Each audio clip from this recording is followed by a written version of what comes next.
네, 그 웰트 주식회사의 강성지 대표입니다. 오늘 뭐 이 자리에서 심평 원장님부터 시작해서 실장님까지 이렇게 디지털 헬스케어와 디지털 뉴딜에 대한 의지를 밝혀주셔서 사실 좀 힘이 나는 하루인 것 같습니다.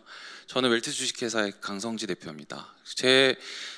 사실 여기 원주에 오는 게 저한테 의미가 좀 있는 게 저 고등학교를 사실 원주에서 다니고 수능도 여기서 봤어요. 그래서 그 이후에 그 의과대학을 졸업하고 그 이후에 보건복지부에서 좀 일을 했었고 또 그 이후에 삼성전자 무선사업부에서 일을 하다가 현재 삼성전자 스핀오프 회사로서 웰트 주식회사를 이끌고 있습니다. 이게 이제 저 복지부 일할 때 사진이에요. 아시는 분들 많으실 것 같아요. 박하정 실장님부터 시작해서 당시에 최희주 국장님 등등등 이 신종플루 때였죠. 지금 코로나랑 비슷했던 시절이었습니다. 정은경 지금 청장님도 계시고요. 그래서 그때는 다행히 이제 백신이랑 치료제가 있어서 사실 이 상황 금방 끝났어요. 근데 그때도 워낙에 그 상황이 급박하다 보니까 컴퓨터가 이제 망가지면 급한 대로 전산실을 부르기보다는 저를 찾는 게 더 빨라가지고 야 강성지 선생 일로 와가지고 컴퓨터 좀 고쳐달라고 했던 게 이제 그 당시에 그 모습이었습니다. 그게 그래서 끝나고 나서 제가 맡았던 일이 이제 최희주 국장님이 그 컴퓨터를 좀 잘하는 의사인 강성지한테 맡긴 건강관리 서비스 업무 파트였던 겁니다. 그래서 지금 디지털 헬스케어라고 얘기하는 그런 부분들이 사실 조금 다른 이름으로 그 당시에 진행이 되고 있었던 거예요. 그래서 그 당시 강민구 과장님이 이제 발표하신 10년 전이죠. 그 발표 자료를 제가 좀 가져왔는데 똑같습니다. 만성질환에 의한 질병 부담 증가 지금도 하고 있는데 다행히 2020년 그 예상된 의료비를 미타지는 않았어요. 그래서 10년 동안 우리가 좀 열심히 잘 했구나라는 걸 알 수 있는 대목이고 건강 수준을 이제 그 의료 서비스에 이르기 전에 아까 뭐 의료기관 방문 전후를 말씀하셨는데 그 전에부터 챙겨야 된다는 얘기를 그 당시에도 해주셨던 겁니다. 그래서 그걸 통하면 보편적 대중적 건강관리가 정착이 되고 질병 예방 국민의료비 절감이 되고 일자리도 창출할 것이다. 똑같습니다. 그래서 그때 제도 모형은 이제 의료기관과 건강관리 서비스 기관을 나눈 거였어요. 그래서 건강관리 서비스 기관이라고 하는 이 형태가 당시에 설립이 되는 형태로 진행되진 않았지만 이때 주장했던 어떤 헬스케어의 영역들이 상당히 지금 말하는 디지털 헬스케어의 과정과 비슷합니다. 그래서 서비스 내용을 보시면 건강상태 점검, 교육, 영양운동 프로그램, 설계지도, ULS 기기 저 부분, 그래서 전화, 이메일, 문자 메시지를 활용한 모니터링 등등이 있습니다. 근데 그 당시에도 이슈는 똑같았어요. 의료 서비스 아니냐, 혹은 유사 의료행위 제공될 게 우려된다, 혹은 건강증진 사업을 확대하는 게 의료 민영화 아니냐, 혹은 건강보험을 여기에 적용해야 되는 것이 아니냐. 그리고 이게 영리화되고 뭔가 민간 보험에 던져주는 것 자체에 대한 그 대책이 또 필요한 것이 아니냐. 그 건강 관리를 한다고 해도 의료비가 절감된다는 보장이 있냐. 사실 이 질문들이 계속 괴롭히는 거예요. 결국은 이 과정들을 통해서 우리가 하고 싶은 거는 국민 건강 증진, 건강 불평등 해소, 건보 재정의 건전화 이 정도 아닐까 싶어요. 근데 중간중간에 민영화, 원격 의료, 여러 가지 이슈들이 들러붙다 보니까 할 수가 없는 상태에 이르렀던 겁니다. 근데 제가 봤던 사업의 실무 담당자로서 봤던 또 다른 문제는 이거였어요. 건강관리 서비스 결과를 이제 최희주 국장님한테 보고하는 자료 중 일부였을 텐데 중도 포기. 사실은 국가에서 국비를 들여서 예산을 했고 투입을 했고 한 3,000명 정도의 시범 사업을 운영했는데도 불구하고 그 수많은 어떤 지자체 보건소를 통한 그 국민들의 어떤 만족도가 생각보다 그리 높지 않았다. 이건 뭘까요? 그 이후에 이제 삼성전자 무선사업부를 이 상황을 끌어안고 간 겁니다. 그랬더니 이제 우리나라뿐만이 아니라 다른 나라의 국민들까지 건강을 관리해야 되는 입장이 된 거예요. 더 복잡해요. 그 나라는 국민 보건의료 시스템이 또 다르고 하지만 그럴수록 더 본질에 집중할 수 있었어요. 그래서 우리나라 국민들 환자들의 어떤 뿐만이 아니라 전 세계 인류가 보편적으로 필요로 하는 건강 관리를 찾아보자. 찾았는데 그 똑똑한 사람들을 데리고 했어도 상태가 비슷했습니다. 오히려 조금 더 안 좋았어요. 그래서 그 정부는 30% 탈락했죠. 삼성전자는 그 당시에 좀 죄송하지만 55%까지 이제 그 서비스에서 이탈하는 그런 모습들이 보였습니다. 국민 건강에 혹은 인류의 보편적 건강에 기여한 바는 사실 이 게임이 더 미친 바가 클 것 같아요. 이 포켓몬을 잡자고 사람들이 걸었잖아요. 예. 그것을 측정하고 뭐 분석하고 오만 기술들을 그 집어넣고 뭐 정책적으로 예산을 투입한다고 한들 사실은 그 사람들이 실제로 그 운동을 해야 하는 이유, 했을 때에 대한 어떤 유익 이런 것들을 근본적으로 사실 그 찾아내지 못하고 이런 여러 가지 그 키워드들을 얘기를 한다면 그게 단순히 디지털 헬스케어로 바뀌었다고 하더라도 상황이 바뀌진 않을 거다라는 생각입니다. 그래서 성공하는 건강관리 서비스는 뭘까? 저는 꽤 고민이 많았는데 결국은 이 두 가지에 쓰지 않을 이유가 있다면 그걸 최소한으로 없애고 만약에 써야 될 이유가 있다면 그걸 최대한으로 키워내는 그런 정도의 어떤 그 방향의 설계가 필요한 거고 이 부등호 방향이 갖춰진 이후에 사람들에게 긍정적인 경험을 계속적으로 줘야 그것이 실제로 사람들이 쓸 수 있는 형태의 성공하는 서비스가 될 것이다. 그게 디지털 헬스케어로서 구현될 필요가 있겠다라는 생각입니다. 그래서 현재 헬스케어와 디지털 헬스케어가 감이 잘 안 오신다고 생각할까 봐 예시를 좀 가져왔는데 결국 이거예요. 내비게이션 처음 나왔을 때 긍정적인 경험이 있으셨나요? 아니야, 내가 가는 길이 맞아 이러면서 좌회전입니다 이러면 우회전 하셨죠. 실제로 그렇게 잘 아셨으니까. 그렇지만 그게 이제 그 데이터가 계속 쌓이고 앞차가 가면서 남긴 어떤 그 진행 속도나 이런 것들이 실시간으로 수집되면서 내 앞에서 막히는구나 라는 것들도 이제 서로 주고받을 수 있는 형태의 데이터 네트워크가 생기고 그거를 분석하는 알고리즘이 생기고 그러니까 이제 가이드가 나왔을 때 그걸 신뢰하고 410m 앞 자신 있게 좌회전할 수 있게 되는 그 상황이 사실은 우리가 지도책을 보다가 어느 순간 내비게이션에 의지하는 그냥 건강관리 서비스가 디지털 헬스케어로 바뀌는 그런 그 형태와 대비할 수 있지 않겠냐라는 생각입니다. 그렇게 했을 때 사실은 병원에 들어가는 사실 기존 의료의 영역 그 이후로부터 투약 수술에서 심사평가하고 그 보험 그 지급하는 그거를 넘어서서 사실은 국민 보건의 관점에서 사실 하나의 일주기잖아요. 그 사람의 일대기인데 그 병원에 가기 전 단계라고 우리가 보건 의료의 대상이 아니고 우리 국민이 아닌 게 아니니까 그 시점부터 케어할 수 있는 그런 것들이 이제 구현될 것이다. 근데 그 부분이 생각보다 조금은 퍼퓰레이션 헬스의 관점에서 그냥 그 금연 사업 뭐 절주 사업이라는 형태로 전체를 다루는 형태의 메시지였다면 디지털이 가지는 어떤 정보 분석과 그것에 따른 개인화, 최적화 근데 그 단계에서 들어가는 어떤 비용이 발생하질 않죠. 컴퓨터가 그냥 알아서 판단하는 거니까 그러는 어떤 그 개인화의 단계를 끌어안았을 때 그 실질적으로 그 사람 하나하나에 맞는 병원 가기 전 단계 혹은 병원 갔다 온 단계의 헬스케어가 디지털 헬스케어로 구현된다 생각합니다. 그것은 결국은 정보를 수집하는 거, 분석하는 거, 치료하는 거라는 3단의 단계로 이루어질 거고요.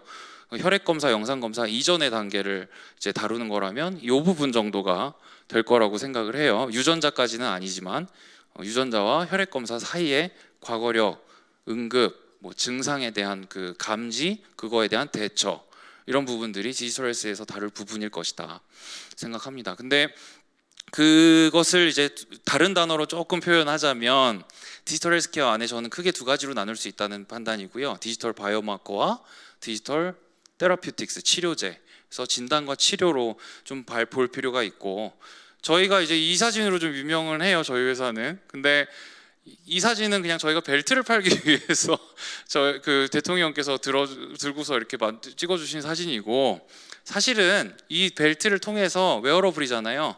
그 사람의 일상생활의 어떤 습관들을 파악하기 위해서 만들었다고 보셔야 됩니다. 저희 벨트 회사 아니에요. 그래서 걷는 속도, 어떤 파킨슨 치매 환자 같은 경우에도 걸음이 어떤 깨지거나 이런 사인들이 나올 수 있는데, 그런 분들이 일상에서 부담 없이 차다가도 문제가 생길 수 있는 그 상황을 찾아만 되면 뭐 할까요? 결국은 해결을 해줘야 될 텐데, 그럼 해결할 수 있는 방법이 있나 봤더니 또 없어요. 헬스케어 앱들은 엄청 많아요. 근데 무슨 건기식처럼 알아서 쓰세요 정도 수준밖에 안 되는 겁니다. 상황이. 야, 이거를 누가 믿고 어떻게 쓰겠냐. 내가 의사여도 이거를 뭘 하나 권해줄 수가 없는 상황인데, 그걸 가지고서 돈을 내라고 한다? 누가 얼마를 내는 거를 어떻게 정해줍니까? 할 수가 없는 상황이에요. 그래서 이렇게 그냥 널브러져 있는 거를 그래도 좀 이렇게 보기 좋게 정리를 해야 될 것 같다는 판단이었던 거죠.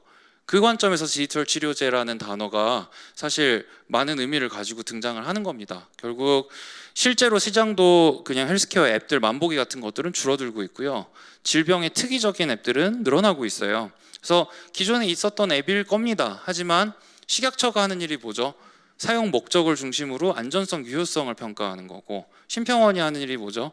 그 안전성, 유효성이 평가된 그 약을 바탕으로 경제성을 판단하는 건데, 그것은 시작은 결국은 사용 목적에서 시작하는 거라, 그 목적 안에서 안전성, 유효성, 경제성, 그리고 아까도 여러 데이터들 얘기하지만 데이터도 그 사용 목적에 맞게 활용해야지 사실 보안성까지도 충족이 되는 거라, 그 데이터를 어떻게 쓸지도 모르고 그냥 다 줄 수는 없잖아요. 그래서 그 목적을 중심으로 정리해내는 디지털 치료제, 그게 중요한 겁니다. 그래서 건강관리는 디지털 헬스라고 했던 그 키워드들은 제가 보여드렸던 10년 전 복지부에서부터 조금씩 해왔던 것들인데, 그것들이 사용 목적을 바탕으로 검증되고 실제로 살아 움직이는 리얼 월드와 같이 접속해서 실시간으로 반응하는 형태로 검증된 형태가 디지털 치료제라고 보시면 좋겠습니다. 그래서 그냥 버드나무가 아스피린이 되는 그런 과정일 수도 있어요. 그래서 요 임상을 통해서 검증되는 그 과정들이 사실 제약의 그것과 비슷하기 때문에 충분히 그런 그 랭귀지를 바탕으로 디지털 치료제를 보시는 게 합당하다고 저는 보고요. 그것을 가장 처음 만들어낸 회사의 사례를 하나 그냥 보여드리면, 이 페어테라퓨틱스라는 회사예요. 미국 회사고 전 세계에서 최초로 이제 허가를 받았는데, 그게 이제 미국 FDA 허가를 받은 회사죠. 그래서 약을 다시 정의한다라고 표현되어 있는데, 이 회사가 처음 한 일은 이겁니다. 그냥 연구소에서 지금 연대 그 원주 캠퍼스에 있는 보건학 그런 교수님들이 연구하신 그런 결과예요. 그래서 뭐냐, 결국은 그 다기관 임상으로 그 마약 중독 환자들을 인터넷에 있는 어떤 컨텐츠로 치료되는지를 실험군, 대조군, RCT를 한 거예요. 그냥 내용입니다. 근데 그거를 그 회사가 마치 바이오텍에 있는 원천 물질을 사듯이 삽니다.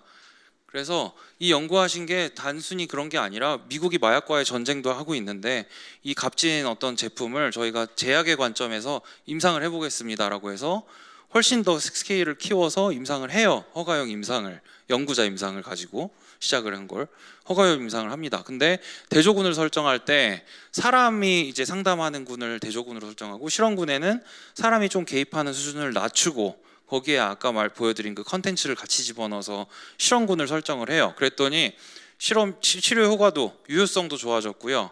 결과적으로 사람이 개입하는 어떤 그 빈도나 수준을 낮췄기 때문에 경제성도 좋아졌습니다. 그래서 FDA 허가를 받은 게 이제 디지털 치료제의 시작이 된 거예요. 그래서 이런 회사들이 여러 개가 있고, 저희 회사도 우리나라에서는 최초로 이제 이 그 연합체에 들어가 있는데, 제약회사부터 의료기기 회사까지 다양합니다. 우리나라도 사실 늦은 건 아닌 게, 우리나라가 워낙에 디지털 강국이기도 해서 식약처가 지금까지 쌓였던 어떤 그 노하우를 바탕으로 가이드라인을 만든 게 불과 저번 작년 8월이고요.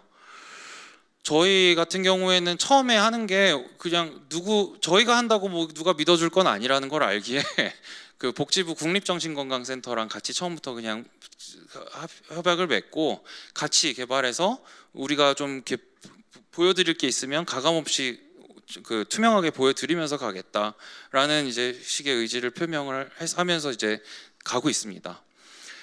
천식, 아토피를 하는 디지털 치료제 회사들도 있고요.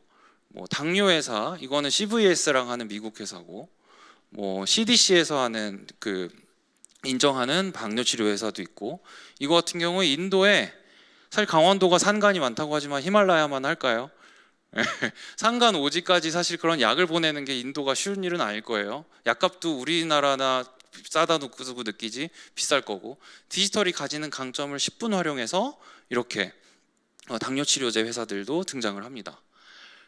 니코틴 치료하는 금연 회사들도 이렇게 있고, 일본에서 최근에 금연 치료 앱으로 허가받은 이런 큐어 앱이라는 회사도 있어요. 그래서 각국의 규제기관들이 이제 첫 번째, 두 번째 사례들을 만들어내면서 또 다른 각자 나라에서 필요한 형태의 첫 번째 어떤 디지털 치료제들을 만들고 있는 상황입니다. 우리나라도 사실 복지부가 많이 이런 개념들을 이미 끌어안을 준비가 됐다고 느끼는 게 사실 이런 문구들이에요. 흡연은 질병입니다. 치료는 금연입니다. 지금까지 얘기했던 어떤 금연 치료의 캠페인적인 요소를 사실 질병의 대상으로 규정하고 치료를 해내는 형태의 그 사고 전환을 이뤄낸 게 우리나라에서 사실 정부가 이런 캠페인 할 때 저는 되게 놀랐고요. 그리고 지금 공단이랑 그쪽에서 하는 만관제 같은 경우가 앞에 보여드린 당뇨 치료제랑 뭐가 다를까요? 같다고 봅니다. 모니터링, 상담 점검, 교육이나 자원 연계 같은 개념들을 사실 사람이 껴서 한다고는 하지만 굳이 사람한테 모든 걸 맡길 필요가 없을 수도 있거든요. 그래서 그 사람이 활용할 수 있는 형태의 어떤 디지털 치료제를 같이 투입하는 것도 가능한 일일 것 같다. 이거는 충분히 어떤 진단을 받은 고혈압 당뇨 환자, 이제 후년다에는 아토피 천식 환자들의 관리하기 위한 형태로 풀어내는 것이기 때문에 아까 원장님께서도 말씀하신 보험적 사고 안에서 이것들을 소화하기를 기대를 합니다. 강원도가 사실 원격 의료나 의료 기기를 키우기 위해서 여러 가지 노력들을 하는 것을 저는 되게 좋게 보고 이게 잘 됐으면 바라는 입장이었는데, 항상 이런 뉴스가 나오잖아요. 하다 보면 12개 의원을 의사협회가 찾아가지고 뭐라고 했다 그랬을 때 약간 왜 저렇게까지 해야 되나 조금 저도 슬펐는데, 사실은 그렇게 풀지 않았으면 좋겠다라는 생각이에요. 아까 미로를 헤매는 것 같은 느낌이라. 이게 대면 의료고요, 이게 비대면 의료거든요. 이걸 만드시면 될 것 같은 거예요. 네, 이게 대면인가요? 비대면인가요? 이분이 최근에 좀 문제가 된 건 있지만 그거는 차치하고서 사실 이 형태, 그러니까 인터넷 강의라고 하는 그 부분이 24시간 365일 무한대로 저렴하게, 그러면서도 가장 좋은 퀄리티의 강의를 들을 수 있는, 이걸 들으면 성적이 오르잖아요. 네, 이걸 들으면 혈당이 떨어지는 거를 만들 수 있는 거라고 저는 보거든요. 그래서 그런 부분들을 계속 이제 비유를 하면서 저희가 소화를 시키면 좋겠다라는 생각이고, 그래도 최근에 또 다시 이제 의원님들이나 원주 쪽에서 디지털 치료 임상센터, 지금 김선현 센터장 계시지만 만들어서 출발하신다는 얘기를 듣고 사실 되게 궁금했거든요. 그래서 오늘 이 자리 이후에 좀 말씀 나누고 사실 이런 부분들 얘기할 수 있는 기회가 있으면 좋겠고요. 오늘 발표 드릴 내용은 여기까지고, 이후에도 좀 같이 여러 가지 논의들을 하면서 저희가 글로벌과 국내 그 사이의 브릿지를 만드는, 혹은 디지털과 의료 사이의 브릿지를 만드는 역할을 좀 열심히 해볼 테니까 앞으로 많은 기대를 가지고 바라봐 주시길 부탁드립니다. 감사합니다.